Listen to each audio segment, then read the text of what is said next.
J'aimerais apporter ma définition des risques psychosociaux, c'est RPS. Qu'est-ce que c'est au final? En résumé, il s'agit d'un mécanisme qui se manifeste sous forme de déséquilibre entre la perception qu'on a de ses contraintes quotidiennes, au travail ou dans la vie privée, et de ses propres ressources pour y parvenir. C'est en gros le syndrome de la montagne insurmontable qui se dresse chaque jour devant soi. Ces contraintes, elles se manifestent par exemple sous forme de charge de travail, ménage, aller faire les courses, etc., de complexité des tâches à accomplir. Par exemple, au boulot, il y a toute une logistique qui change, un nouveau programme informatique, etc. Ou alors, à l'inverse, de leur monotonie, c'est-à-dire que quand il ne se passe rien, quand on s'ennuie, ou alors quand on ne trouve plus de sens dans son travail, ça peut avoir un impact négatif.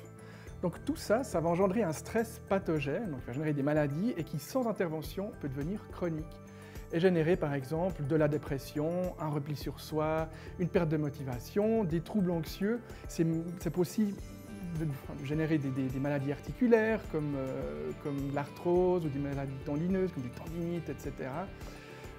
Qui vont être très problématiques. On peut aussi avoir des problèmes cardiaques ou parfois on peut générer un diabète en lien avec ce stress.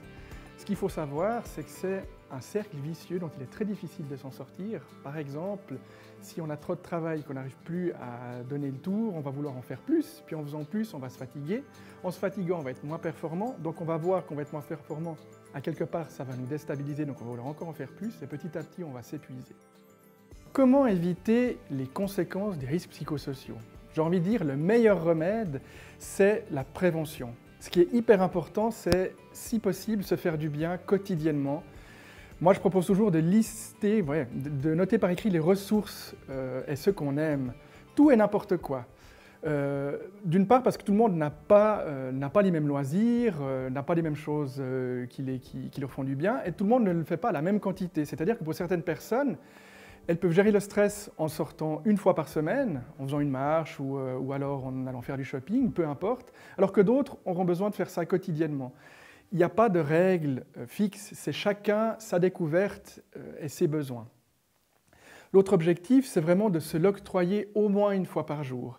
C'est pas grave si c'est juste s'octroyer un petit café ou alors un petit détour avant de rentrer, etc. L'important, c'est de se montrer qu'on en vaut la peine.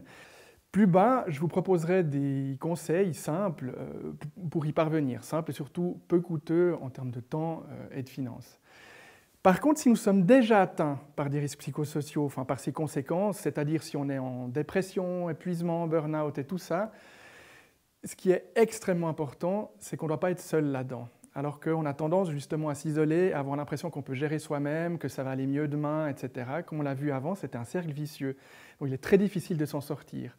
Moi, ce que je recommande, c'est d'en parler à sa famille, à ses amis, à son conjoint, à sa conjointe, à ses collègues peut-être, en qui on a confiance. J'ai envie de dire, par rapport à tout ça, c'est vraiment ne restez pas seul.